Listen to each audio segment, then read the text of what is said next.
Բարի լույս, առաջին ծրագիրն է եթերում եւ մենք շատ ուրախ ենք, որ այս առավոտ ողջունում ենք բոլորին ու մաղթում լավ ու հրաշալի օրվա սկիզբ։ Տաղավարից սիրով ձեզ համար աշխատում է Սուրեն Արուստամյան, իսկ մեր հրաշալի Ադրինեն այս պահին արդեն խոհանոցում է, քիչ հետո կմիանանք դրան հասկանալու համար, թե այսօր ինչ է պատրաստելու, իսկ այսօր պատրաստելու ես գիտեմ այն, ինչ որ ես շատ եմ սիրում։ Բայց այդ մասին մի քիչ ավելի ուշ, իսկ հիմա ուզում եմ պարզապես ողջունելու, շնորհավորել նրանց, ում ծննդյան օրն է այսօր։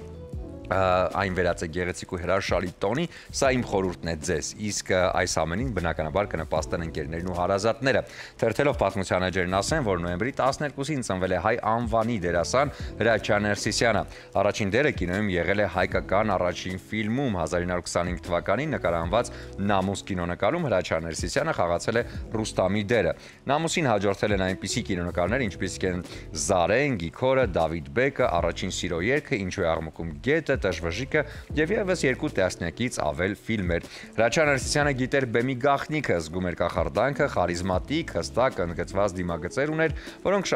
շահարկում էր լավ դիմախաղով, ինչ որ արտասովոր էներգիա նրան տարբերում էր մյուսներից։ Նա այն հազվադեպ դերասաններից էր, որոնք նույնքան հաջողակ են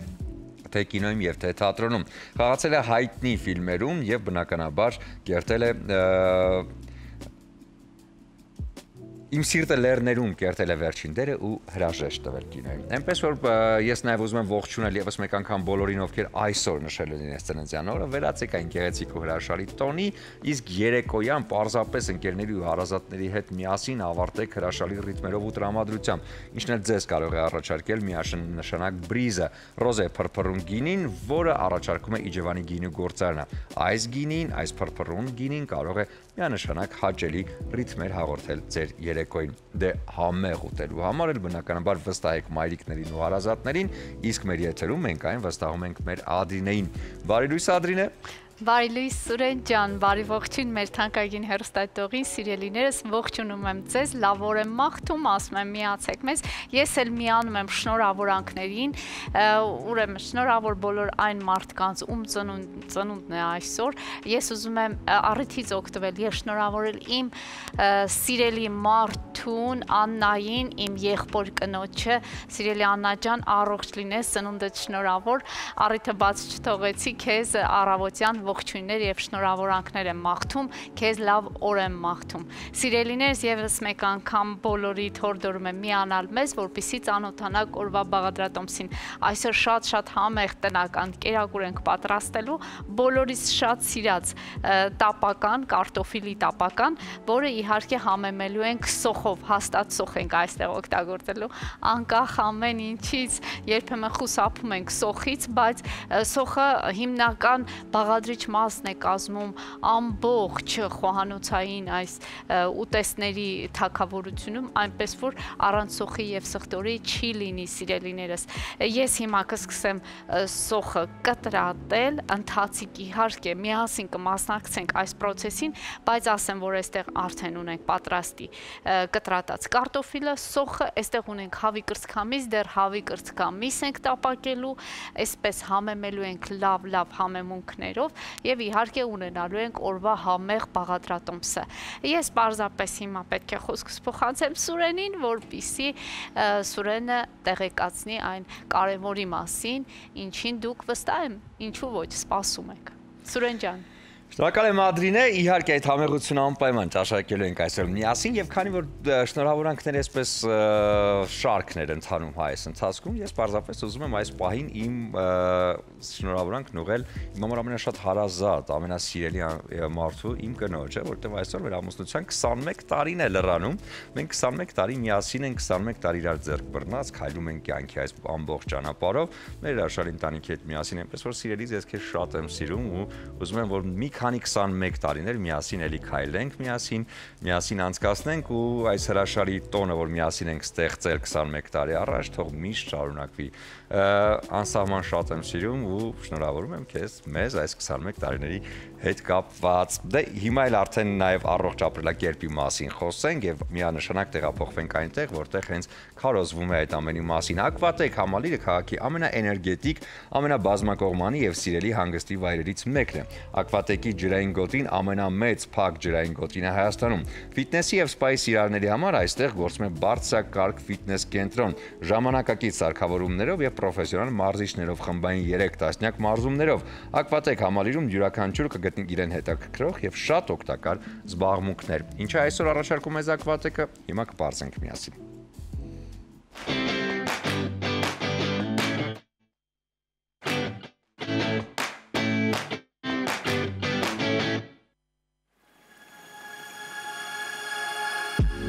Բարի լույս սիրելի հեռուստադիտողներ, ես Նարա Մանուկյանն եմ Ակվատեկից, հանդիսանում եմ որպես յոգա եւ պիլատեսի մարզիչ։ Շատ դրական է դառնում օրը, երբ սկսում ենք վարժանքներից։ Ես ցույց կտամ մի քանի ձգումներ, որը կատարելով ամբողջ օրը դուք կունենաք դրական եւ պոզիտիվ զգացողություններ։ Կանգնում ենք։ Ոտնաթաթերը ամուր հենելով հատակին, սկսում ենք ձգվել, խորը շնչելով դեպի վեր։ Մատները խաչելով բարձրանում ենք թաթերին, կատարում ենք շունչ, արտաշունչ, ոտնաթաթերը բարձրացնելով, շունչ, արտաշունչ, շունչ, արտաշունչ եւ այս ամենը կատարում ենք 10-ից 12 անգամ։ Թուլանում ենք հանգստանալով, անցնում ենք հաջորդ վարժությանը ձգվելով վերև, սկսում ենք կատարել ձգվել դեպի վեր, կարծես պտղատու ծառի տակ կանգնած ենք եւ հավաքում ենք պտուղները։ Ձգվում ենք վերև, շունչ, արտաշունչ զգալով ողնաշարը։ Ձգվենք ավելի վերև, շունչ, արտաշունչ եւ նորից վերջին անգամ բարձրանում ենք թաթերի վրա եւ պահում ենք 4 հաշիվ։ Շատ լավ, արտաշունչելով հանգստանում ենք։ Շարունակում ենք մեր վարժությունը, ձգվելով վերև, բռնում ենք դաստակից աջ ձեռքով, ձախ դաստակը եւ թեքվում ենք դեպի կողք, թևատակից նայելով դեպի վեր, 4 հաշիվ պահում ենք, շունչ, ուղղեցինք, արտաշունչ, նույնը կատարում ենք մյուս կողմ, ձգվեցինք, զգալով կողային մկանները, շունչ, արտաշունչ, այժմ ծալում ենք արմունկները, բռնում ենք արմունկային հոդից, մի փոքրիկ թուլացնելով ծնկային հոդերը եւ փորձում ենք թեքվել առաջ, թուլացնելով մեր գոտկատեղը, արտաշունչ, ճոճվելով, թուլացնում ենք մեջքը, շնչելով, աջ, ձախ, շունչ, արտաշունչ եւ դանդաղ, գլուխը ամենավերջում, ձգվում ենք վերև, հանգստանում ենք եւ վերջի ձգումները թեքվեցինք, թեքվում ենք ձախ, պահում ենք 1, 2, 3, 4, մյուս կողմ 1, 2, 3, 4 եւ նույնը կատարում ենք ծալած արմունկներով, թեքվում ենք կողք 1, 2 պահելով 3, 4, 1, 2, 3, ձգվեցինք, 4։ Այսօրվա վարժությունները կարծում եմ հասանելի էին բոլորին, կատարեք ամեն առավոտ եւ եղեք առողջ։ Կտեսնվենք։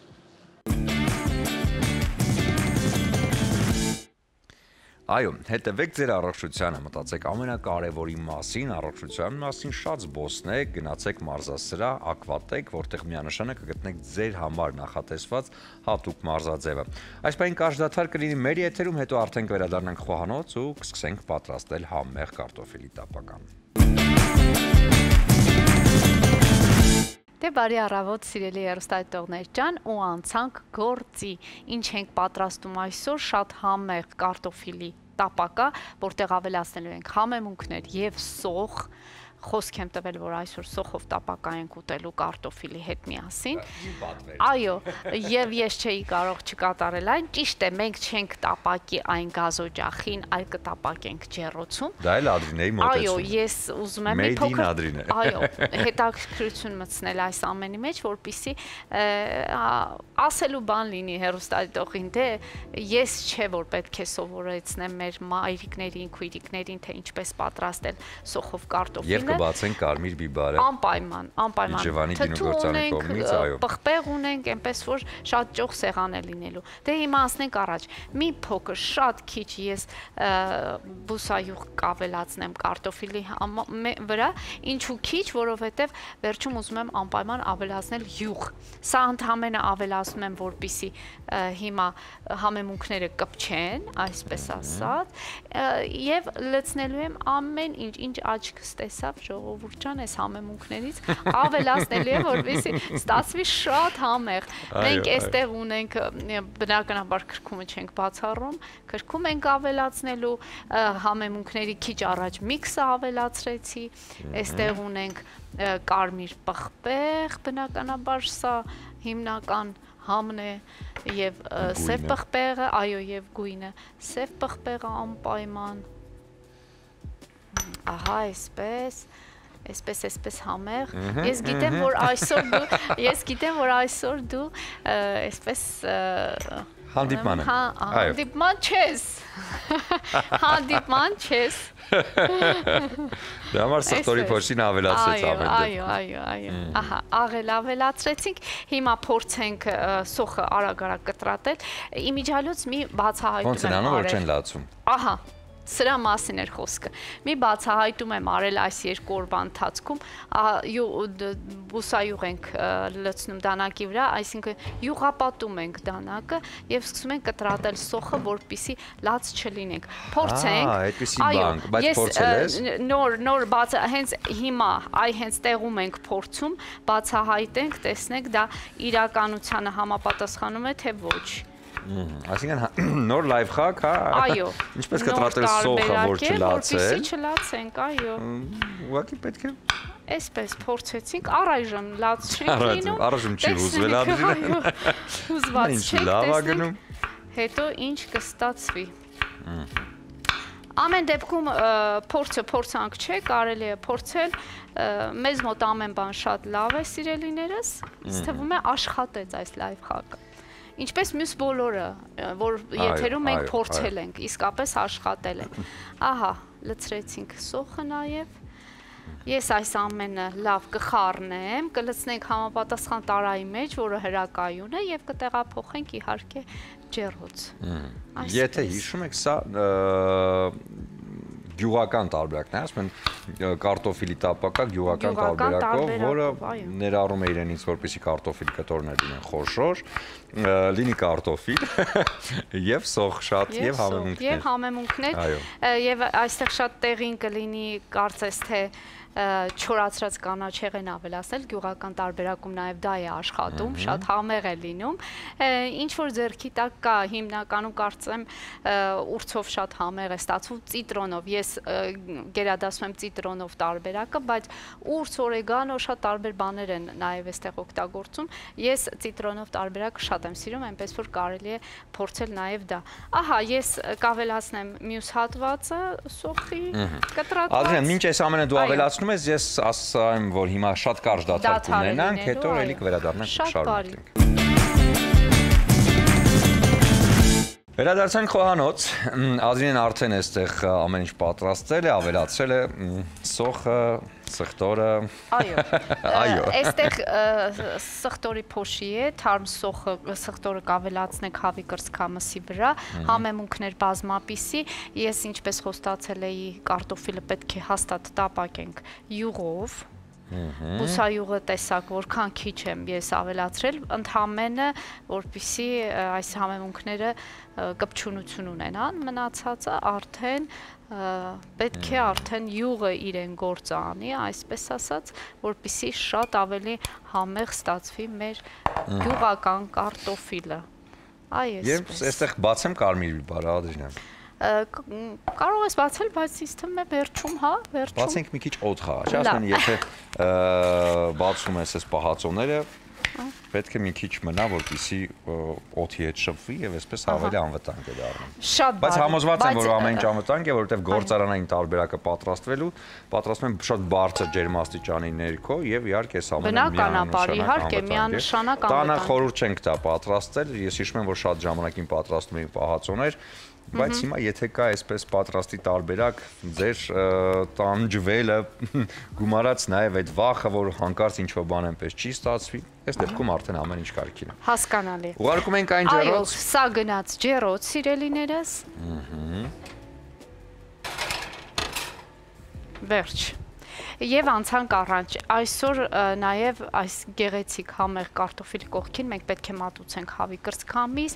ընդհանրապես մի քանի կտրվածք ենք անում, որպեսզի էլի համեմունքները ներծծվեն, այստեղ Սա էլ է ջեռոցում։ Ոչ, սա արդեն գազօջախի վրա կտապակենք, այստեղ ես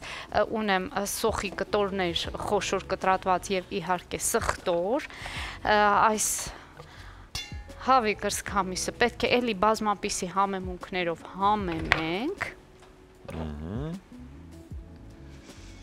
Ահա։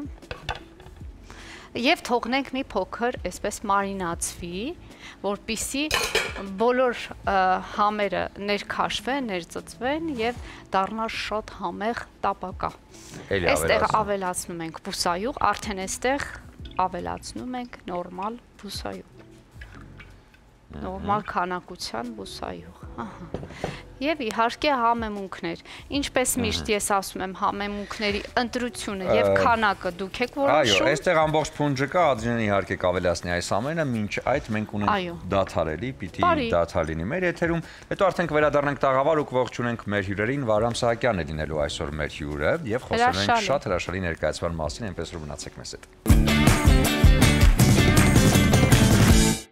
Շարունակում ենք մեր ծրագիրը, բարի լույս եւս մեկ անգամ բոլորին եւ իհարկե շատ հարցեր կան, որոնք բարբերաբար բարձրացվում են մեր եթերի ընթացքում։ Ինչ պատրաստել այսօր հարցին, պատասխանում է Ադրինեն իր համեղ ուտեստներով, իսկ ինչ հագնել այսօր հարցին, պատրաստում են պատասխանել մեր նորաձևության էջը Դաֆնից, այնպես որ այս պահին պատասխան հենց այդ ամենակարևոր հարցերից մեկին, հետո արդեն վերադառնանք եւ ես տաղավարում արդեն կողջունեմ այսօրվա մեր հյուրին։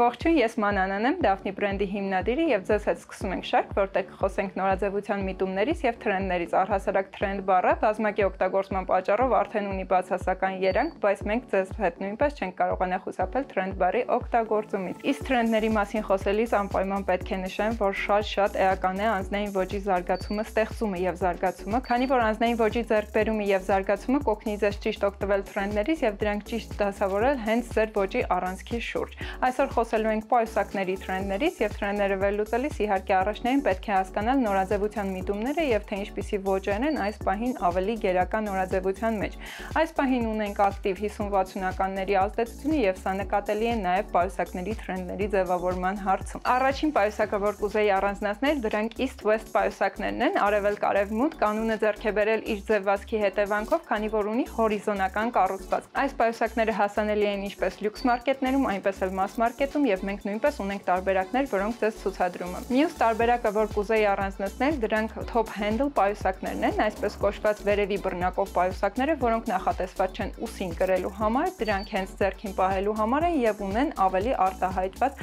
հստակ կառուցվածք։ Այսպիսի պայուսակները նորից 60-ականների ազդեցությունն են կրում եւ բավականին շքեղ տեսք են տալիս լուքին։ Սրան հակառակ շարունակում են դեռ թրենդային մնալ ավելի ոչ կայուն կառուցվածքի պայուսակները, հատկապես իրենց մեծ չափսերով։ Եվ վերջում ուզում եմ խոսել ավելի կարճաժամկետ եւ հետաքրքիր տրենդներից, ինչպիսին են օրինակ կենթանական կաշվի էֆեկտով պայուսակները, որոնք այս պահին շատ ակտիվ են եւ կարող են ձեր լուքը դարձնել շատ հետաքրքիր։ Այսպիսի պրինտներն են իհարկե գերակա լեոպարդի պրինտը, օծի պրինտը,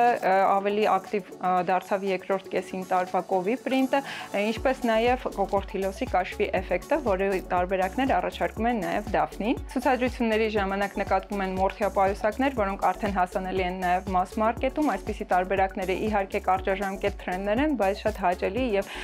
տարբերվող կարող են դարձնել ձեր լուքը։ Մյուս հետաքրքիր թրենդը գալիս է բոհո ոճից, սա ծոպերով նույն ինքը բախրամայով պայուսակներն են, որի ավելի զուսպ եւ մինիմալիստական տարբերակները հասանելի են նաև mass market-ում, ինչպես նաև ցուցադրությունների ժամանակ են նկատելի։ Եվ վերջին տարբերակը, որ կուզեի առանձնացնել, դրանք frame bag-երն են, այսպես կոչված շրջանակով պայուսակները, որոնք քիսլոքով են բացվում, այսպիսի պայուսակները, ինչպես միշտ վերադառնում են ավելի հետաքրքիր կառուցվածքով, այս անգամ ունենք ավելի մեծ տարբերակները, որոնք թրենդային են եւ հիմնականում կաշվե եւ մորթե տարբերակներով։ Frame bag-երը նույնպես 60-ականների ազդեցություններ, ինչպես տեսակ հստակորեն ունենք 50-60-ականների ազդեցություն պայուսակների թրենդների ձևավորման հարցում, իսկ դրանք շատ բազմազան են, ուստի դուք կարող եք ընտրել հենց ձեր ոճին համապատասխան տարբերակը։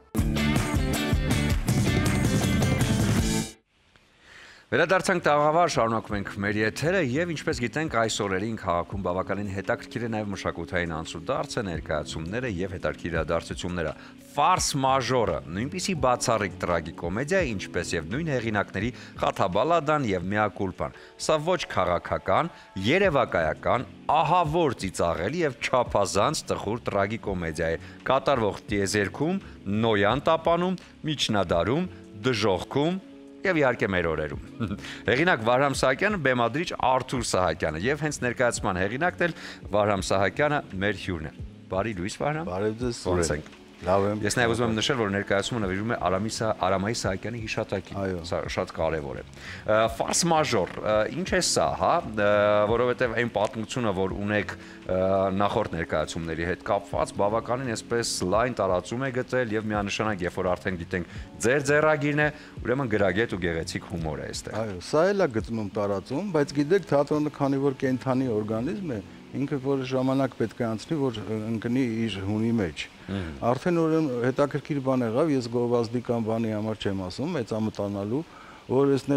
խաղացինք հոկտեմբերի 20-21-ին ներկայացումը, դրանից հետո արձագանքները պարզ է, որ այտենց լավ են, բայց մարդիկ կան, որ արդեն սկսեցին, այ հիմա մենք կգանք այս նոր ներկայացմանը, տեսնենք, որ ոնց է, ինչ տեսարանը դարել էսպես, ոնց է փոխվել, որովհետև մարդիկ արդեն մի քիչ ավելի թատրոնից հասկացող մարդիկ գիտեն, որ պրեմիերա լինում է մոտարապես 7-8 անգամ, դա դեռ պրեմիերա է։ Այո, մինչև ներկայացումը խմորվում։ Որովհետև ոչ մեկը թատերախմբերից, մանավանդ այսպես ասած շոու բիզնեսում աշխատողներից, ոչ մեկը չի կարող փորձել այնքան, ինչքան ինքը կցանկանա։ Այդ ամեն ինչը դահլիճը բանը, դրանք խնդիրներ են։ Փաստորեն առաջին երկու ներկայացումից հետո արձագանքը շատ հետաքրքիր բաներ էին ասում, այնպիսի բաներ էին ինձ հարցնում, որ ես անգամ չէի մտածել, միշտ այդպես լինում է, այնտեղ կա արտավազդ B արքան, որը գերեվարվում է, շատ տխուր պատմություն է։ Չի ես գերի ընկնում քո զորքի առաջ, աշխարհում չի եղել տենց բան։ Այնտեղ շատ ծիծաղել է այդ ամեն ինչը, ծիծաղ ես նայում եմ դահլիճին, ծիծաղում են մարդիկ, ծիծաղում են արտավազդի արած բաները, ու մեկ էլ երբ որ հայտնվում է հոր ուրվականը կամ Տիգրան Մեծը, որը նույն Ավո Խալաթյանն է խաղում։ Ես մեկ է տեսա դահլիճում, որ մայրիկները սկսեցին ասենց արդեն մոտեր, որ հեկեկային, որովհետև Տիգրան Մեծը ոչ թե այնպիսի բաներ է ասում, այլ թատրոնի ազդեցությունն է, Սահակյան Արթուրի արած բեմադրության այդ ազդեցությունը եւ հենց այդ առումով մի շատ կարեւոր բան եմ ուզում ասել, որ հրավիրեցիք, ես դա պետք է ասեմ։ Այսօր քանի որ այդ ոնց որ ասում են թատերական շուկայում բոլոր ինչ ներկայացումներ ինչքան կան որ խաղացվում են, մեծ մասը 90%-ը դրանք կոմեդիաներ են, դրանք կատակերգություններ են։ Ես ցանկանում եմ որոշ անտեսատեսների շատերին զգուշացնել, որ սա կոմեդիա չի։ Կոմեդիա չի սա։ Այսօր գոյություն ունի երկու այնպիսի ներկայացում, որը կոմեդիա չի, տրագիկոմեդիա է, դրամա է, դա Հրանտ Թոխատյանի եւ Սամվել Թոփալյանի ներկայացրած Առաքելն է, նույնպես Արթուր Սահակյանն է, Առաքելն է եւ Ֆարս մաժորը։ Այսինքն ստեղ մարդ անգամ ես ձեզ մի բան ասեմ, կարող կոպիտ թվա, որ ցույց են տալիս թե ոնց են այդ կոմեդիաներին ասած։ Կոմեդիան ինչ է, ընտանեկան ինչ-որ պատմություն, մարդը կնիկը դուրս եկավ, մտավ գարդիրոպի մեջ, ընդից ու բան չեմ ասում, լավ։ Ու ես տեսնում եմ թե ոնց են ծիծաղում այդտեղ։ Ես վատ եմ լինում այդ ծիծաղի ձևից։ Դահլիճում նստած իրանք նկարել են իրանք ծիծաղել, այս են։ Ես նկարել եմ մեր ներկայացման ծիծաղի ձևը, դա կիրթ ծիծաղ է, հասկանում եք, այնտեղ շատ ծիծաղելի բաներ կան,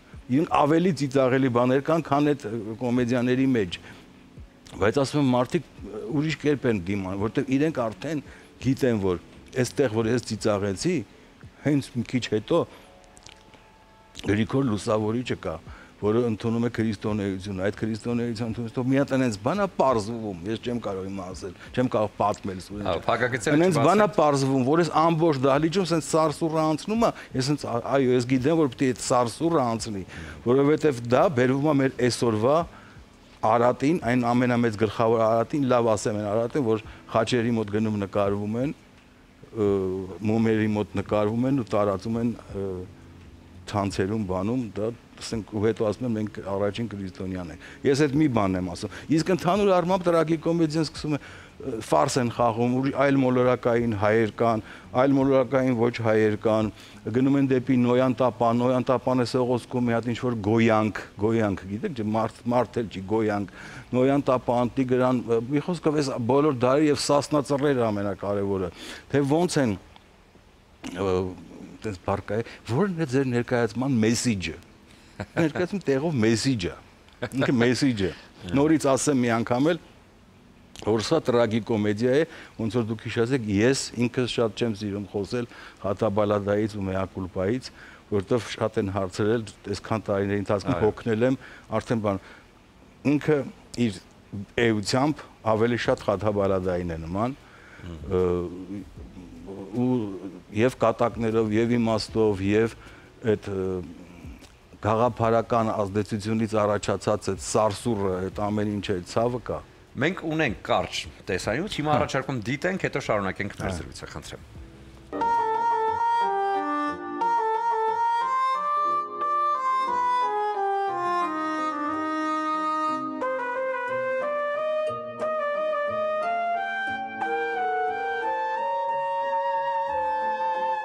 Պայքարող այրեր հավերժ ծվարած Facebook-ի խորքում գրիչ են ճոճում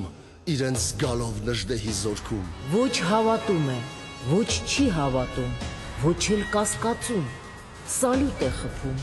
սուրճ է վայելում նստած կասկադում։ Զարմանում ենք, որ հիմա մենք հասանք մեր դատաստանին։ Էս ինչ ենք անում, էս ինչ արեցինք մեր Հայաստանին։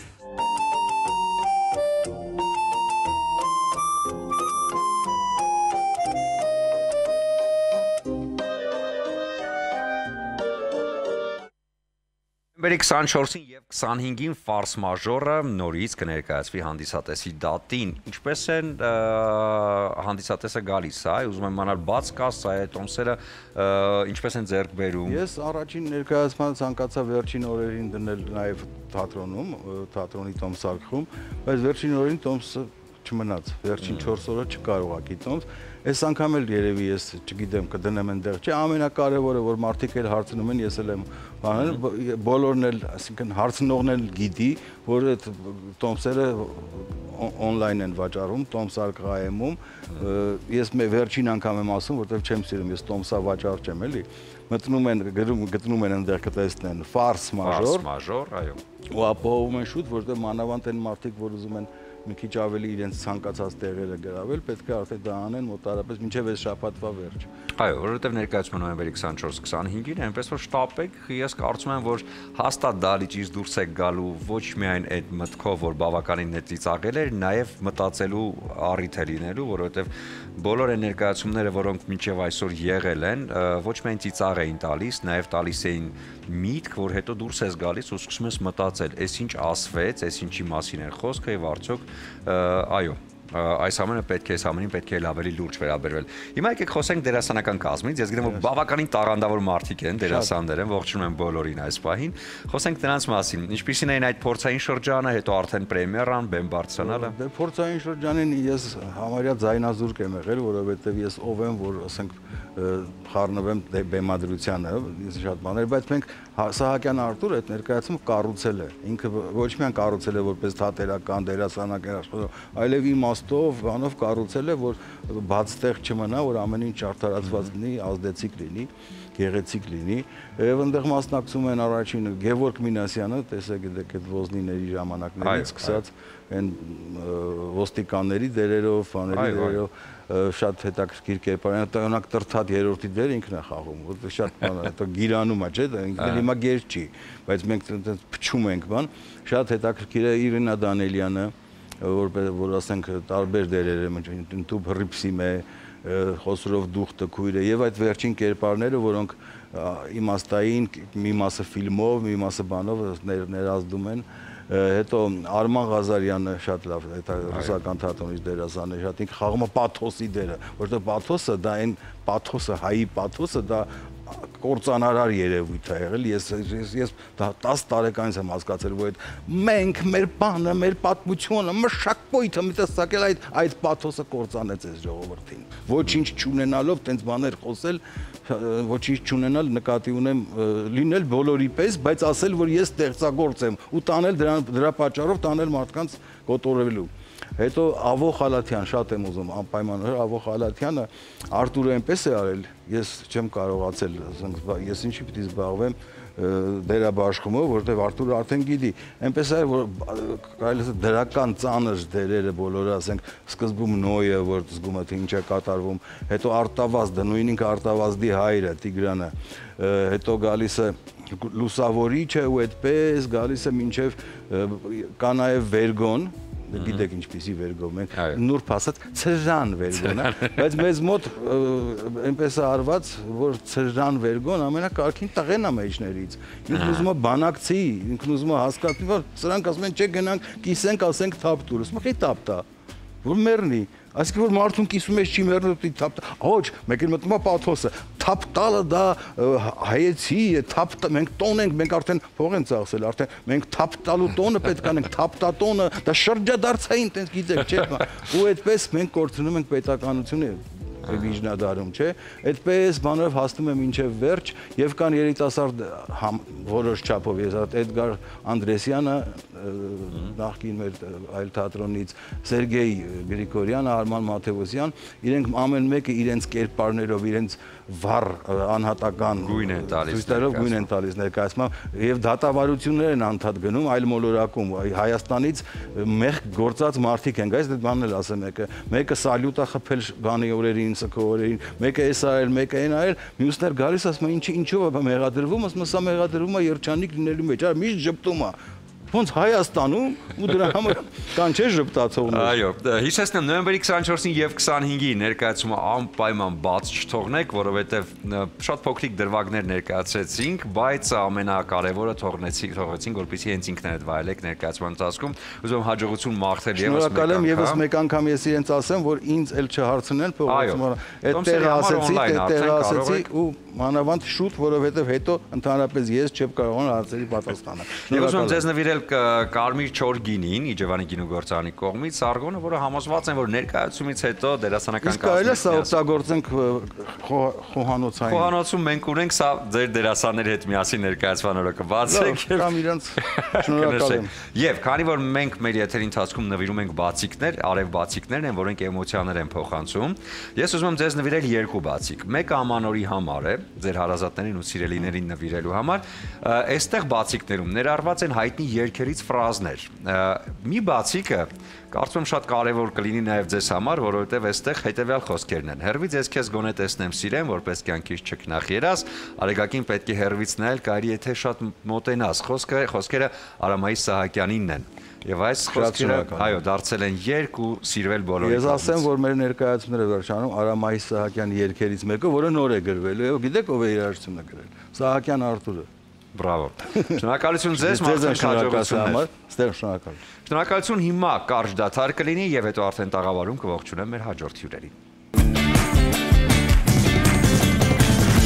Շարունակում ենք մեր ծրագիրը եւս մեկ անգամ բարի լույս բոլորին, ասեմ որ տաղավարում ել ինձ համար շատ հարազատ ու շատ հիանալի մարդիկ են։ Անահիտ Կիրակոսյանը, Երազանքի բեմ նախագծի պրոդյուսերն է, ով վերջերս արդեն հենց այս նախագիծը շարունակվում է, ընթանում է եւ շատ հետաքրքիր տաղանդավոր երեխաների երազանքն է իրականացնում։ Բարի լույս Անահիտ։ Բարի լույս Սուրեն ջան։ Եվ իհարկե նախագծի մասնակից Արման Հայրյանը։ Բարի լույս Արման։ Ոնց ենք։ Լավ դուք։ Շատ լավ։ Անահիտ, դու այն կերպարն ես մեր իրականության մեջ, ով պարբերաբար փորձում է իրականացնել երազանքներ, հա։ Եվ որպես ընկեր, եւ որպես դերասանուհի, եւ որպես մարդ, ով հոգատար է եւ սրտացավ, ինչպես ասում են, մոր սիրտ։ Ելնելով նայած, որ բազմազավակ մայր ես եւ տատիկ։ Խոսենք այս նախագծից ու խոսենք հենց Արմանի հաջողություններից։ Իրականում այս նախագիծը հենց նաև իմ երազանքներ, այստեղ ոչ միայն ես կատարողն եմ երազանքի, այլ նաև ինքս իմ երազանքը իրականացնողն եմ, որտեղ երկար ժամանակ մտածում էի ինչպես ստեղծել մի հարթակ, որտեղ հնարավորություն կունենան տաղանդավոր երեխաները իրենց փորձելու պրոֆեսիոնալ բեմում, այս պարագայում, ինչի է կոչվում երազանքի բեմ, ոչ թե ձայն կամ երգ։ Ես ուզում եմ բեմական բոլոր պայմանները ստեղծեմ երեխաների համար, որ նրանք զգան իրական արտիստները, օրինակ ինչպես են աշխատում պարային խմբի հետ, ինչպես են աշխատում ծուխի հետ, լույսի հետ, կամերաների հետ, տեսախցիկների, պատրաստի արտիստներ լինեն եւ մեծ քաստինգ հայտարարվեց ATV-ի եթերում 800-ից ավել հայտագրում ունեցանք, ընտրվեցին 14 լավագույն երեխաներ, իդեպ շատ ուրախ եմ, որ տարբեր մարզերից, ինչը ինձ համար նույնպես կարեւոր էր։ Մենք ունենք Հադրուդից, Խաչիկ գյուղից, Սարուխանից, Այնթափից, Շիրակի մարզից, Լոռիից, այսինքն Հայաստանի տարբեր տարածքներից տաղանդավոր բալիկներ ու նաև կար նպատակ նախագծում անդրադառնալ նաև այն բալիկների, ովքեր ունեն առողջական խնդիր, բայց ունեն տաղանդ։ Սա նաև շատ գլխավոր նպատակ էր, որ այն երեխաները նույնպես հավասար լինեն մեր երեխաներին, չլինի որևէ տարանջատում եւ այս առողջական խնդիր ունեցող բալիկները պատմեն իրենց պատմությունը, բայց ոչ թե խնդրի տեսանկյունից, որ ինչ վատ է մենք ունենք այս խնդիրը, այլ ոչ, մոտիվացնող։ Մենք ունենք խնդիր, բայց մենք ունենք տաղանդ եւ երազանքի բեմում ցույց ենք տալիս մեր տաղանդը եւ փաստորեն յուրաքանչյուր հաղորդմանը անդրադառնում եմ նաեւ մեկ բալիկի, ով ցույց է տալիս իր տաղանդը, սա ինձ համար նույնպես կարևոր գիծ է նախագծում։ Այո, ես հիշում եմ, երբ որ նոր էր այս նախագիծը դեռ խմորվում եւ մենք խոսում ենք, դու այսպես շատ լարված նախագծի մասին, ինչ մեծ աշխատանքներ են, ինչպես է այս ամենը իրականացնելու, բայց ես վստահ եմ, որ դուք իրականացնես, որովհետեւ շատ լավ եմ ճանաչում քեզ, քո աշխատասիրությունը, նպատակասլացությունը եւ այսօր արդեն նախագիծը բավականին այսպես մեծ ճանաչում ունի եւ հրաշալի տաղանդավոր երեխաների երազանքի կարևոր կետն է։ Ոնց ես։ Մի փոքր դու պատմի նախագծից, հա, ոնց այսպես ցանկություն եղավ մասնակցելու։ Դե ես շուտվանից էի ուզում հեռուստատեսային նախագծի մասնակցեի, ընդ երբ իմացա երազանքի բեմի մասին, հայտս լրացրեցի եւ երբ մայրիկս ասաց, որ անցել եմ, շատ ուրախացա եւ տենց Բայց ասա որ տատիկը տանայել հեռուստացույցով եւ ասելա բալես կգնաս եւ կհայտագրվես։ Այո, տատիկը սերիալ էր նայում։ Այդ ընթացքում տեսա։ Գովազդ եղավ երազանքի բեմը եւ նա մեզ ստիպեց, որպեսզի հայտը լրացնենք։ Երազանքի բեմը այն հաջողությունը գրանցեց, որ Մոսկվայում արդեն Բալշայա սցենային, այո, միջազգային երաժշտական մրցույթում երկրորդ հորիզոնականը զբաղեցեցիք։ Խոսենք այս մասին, մենք ունենք հիմա քո կատարումներից, Արման ջան, դիտենք ու հետո վերադառնանք շարունակենք զրույցը։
Վաու։ Ինչ հայտնվեցիր Բալշայա սցենայում։ Երազանքի բեմում, երբ երգեցի Նմքիտուպա երգը, Նմքիտուպան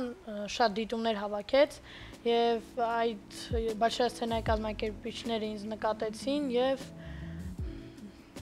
գրեցին նամակ, որպեսզի մասնակցեմ։ Արմանն էլ եկավ ասեց նամակ են գրել, ինձ առաջարկ են արել, ինչ անեմ, ասեցի իհարկե գնա, որովհետև մեր նաև նախագծի նպատակն է երեխաներին անպայման առաջ տանել ու նրանք քայլեն ավելին, քան պարզապես ասել ոչ մնա նախագծի շրջանակներում եւ ես մի անգամայն աջակցեցի ու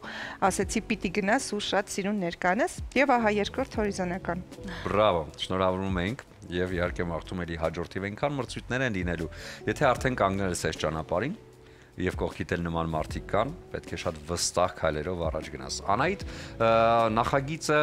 երբ է ավարտվում եւ ինչպես է ավարտվել։ Նախագիծը ավարտվելու է նոր տարուն, մեծ շքեղ գեղեցիկ գալա է լինելու, վերջում մնալու են 3 երեխա, այսինքն ֆինալիստներ, այս պահին հնգյակն են, հեռուստատեսային մասով դեռ չենք ասել դրան, բայց նոր տարուն արդեն կունենանք մեծ գալա, որի ընթացքում կպարզվի թե ով է լինելու հաղթողը, իսկ հաղթողին որոշում է պրոֆեսիոնալ ժյուրին։ Նախագիծը սկսվում է, ընթացքի մեջ է լինում, հետո ավարտվում է, հա։ Սա process է, որին մասնակցում են երեխաները։ Իսկ քո կողմից որպես նախաձեռնող այս նախագիծը, ըստ քեզ նախագիծը ինչ տվեց երեխաներին։ Բացի իհարկե բեմից, որը բնականաբար շատ կարևոր է, այ ինչ կարևոր կյանքի դաս տվեց։ Կարծում եմ ցանկացած նախագիծ ու փորձություն մրցույթ, հա, առաջին հերթին մեծ փորձ է։ Դա փորձ է ինքդ քեզ համար, ինքդ քեզ հետ մրցելու համար, ոչ միայն միմյանց։ Իմ նախագծի երեխաներին կարող եմ ասել, որ շատ լավ ընկերներ են դարձել, այդ ինձ համար ամենամեծ ձեռքբերումն է, որ բացի այն, որ նրանք մրցում են, նաև ընկերներ են մեկը մյուսի համար կամենում է, մեկը մյուսի համարի համար աշխատում է, մեկը մյուսի համարին ասում է հագուստ ունեմ, կարող եմ տրամադրել, այսինքն չկա այդ այլ մթնոլորտը, որը սովորաբար լինում է մրցույթներում, որովհետև ես իրենց ասել եմ, դուք ինչքան էլ լքեք նախագիծը, միևնույն է շարունակում եք մնալ երազանքի բեմի մեծ ընտանիքի անդամ, ու մենք դեռ շատ ճանապարհ ունենք անցնել։ Նախագիծը կավարտվի, բայց համերգային ծրագրեր կունենանք, շրջագայություններ կունենանք, երեխաները կշարունակեն երգել։ Ես այդպես չեմ թողնելու, որ պարզապես ավարտվի ու գնա, որովհետև տաղանդավոր երեխաները պիտի ունենան շատ հարթակներ, ինքնաարտահայտվելու իրենց տաղանդը ցույց տալու։ Այնպես որ ունենալու է շարունակություն այս ճանապարհը։ Այնպես որ նախագիծը կավարտվի արդեն ամանորի տրամադրության մեջ, իսկ որտեղ հետո տեսնեք երազանքի բեմ, իմացեք, որ մեր երաժշտ բալիկներն են ու դեռ երգելու են ձեզ համար սիրելի հեռուստադիտողներ։ Դժվարությունների հանդիպեցիք այս ընթացքում։ Շատ։ Շատ դժվար է աշխատել երեխաների հետ, երեխաների ծնողների հետ։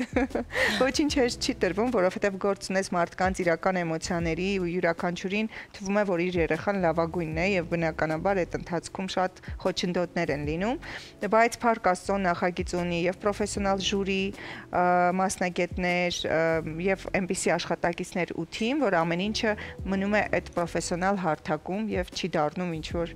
վիճաբանություն եւ այլն։ Շատ լավ ճանաչելով Անահիտ Կիրակոսյանին ու բավականին երկար տարիներ, որովհետեւ մենք միասին հաղորդում ենք վարել, միասին խաղացել ենք ներկայացման մեջ, միասին խաղացել ենք ֆիլմերում եւ ընդհանրապես ճանաչելով իրեն եւ իր ընտանիքին,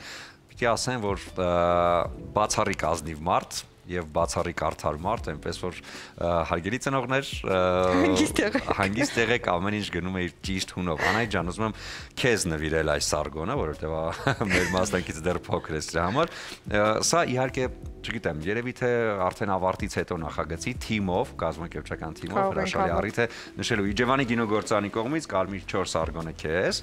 Շատ շնորհակալ եմ, շատ եմ սիրում Իջևան ու վայելել եմ այս գինին, այնպես որ էլի առիթ կլինի։ Շատ լավ, եւ գիտես արդեն, որ մենք բացիկներ ենք նվիրում արև բացիկները։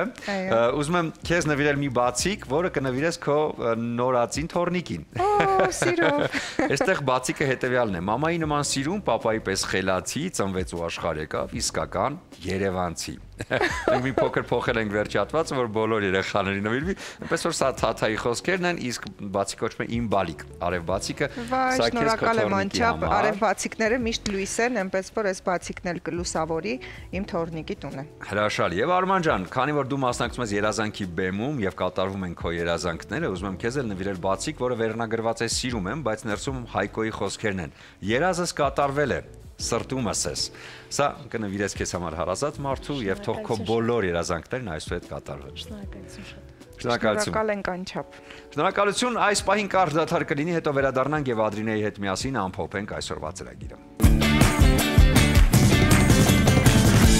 Եվս մեկ անգամ բարի առավոտ սիրելի հեռուստադիտողներ, մենք պատրաստ ենք մատուցմանը, ահա պատրաստեցինք այսօր սոխով տապակած կարտոֆիլ եւ իհարկե հավի կրծքամիս շատ բազմապիսի համեմունքներով համեմված, ես այն տապակեցի գազօջախին։ Կողքին իհարկե մեր գործընկերոջ առաջարկն ենք ուզում հրամցնել այս համեղ կարմիր պղպեղը մարինացված, որը իդեալական համադրություն է այսօրվա բաղադրատոմսի հետ։ Սիրելիներս, դուք էլ պատրաստ վայելեք, ընտանիքի անդամների հետ միասին նստեք գեղեցիկ սեղանի շուրջ եւ իհարկե բարի խոսքերով, բարի տրամադրությունով անցկացրեք ձեր օրը։ Մի մոռացեք սեղանին հետո հավելել համեղ այսպիսի գեղեցիկ պտուղներ, որը կհամալրի ամբողջ օրվա ընթացքը, այնպես որ վայելեք եւ իմացեք, որ ես ես շատ եմ սիրում։ Կհանդիպենք սիրելիներս։ Շնորհակալություն Ադրինեին, այո, պատվերը եղավ եւ կարտոֆիլը սոխով գյուղական տարբերակով տապակվեց եւ քիչ հետո բոլորս միասին կհամտեսենք։ Դե մեր հաղորդումները մոտեցավ իր ավարտին, ես ուզում եմ շնորհակալություն հայտնել առաջին հերթին ձեզ սիրելի հեռուստադիտողներ, այս մի քանի ժամը մեզ հետ անցկացնելու համար։ Դե երեկոն էլ փորձեք ավարտել բնականաբար Ռոզե փրփրում բրիզով, որը կարծում հաճելի համադրություն կլինի օրվա հաճելի ավարտին, որը ներկայացնում է Իջևանի գինու գործարանը։ Եվ նաեւ ուզում եմ շնորհակալություն հայտնել Master Right Barber Shop-ին, որտեղ կարող են յուրաքանչյուր տղամարդ այցելել եւ իհարկե ստանալ այն գեղեցիկ տեսքը, որը իրենց համար է հատուկ։ Այնտեղ վարպետները Վահեն եւ Արտակը պատրաստ են օրվա ցանկացած պահի սպասարկել ձեզ։ Եվ նաեւ ուզում եմ ասել, որ եթե ուզում եք էմոցիաներ ու տրամադրություն նվիրեք, ապա արև բացիկները հենց ձեզ համար են։ Այստեղ ամանորյա տրամադրություն կա, սիրո տրամադրություն կա եւ բալիկների համար հատուկ տրամադրություն կա։ Այս ամենը ձեզ համար է եւ արև բացիկները հարցրեք քաղաքավանաքաղցր եւ նաեւ ամենածաղկաշատ վայրերում։ Դե ինչպես միշտ, ինչպես գիտեք, մեր ամբողջ թիմը այս առավոտ էլ այս ամենը պատրաստեց սիրով։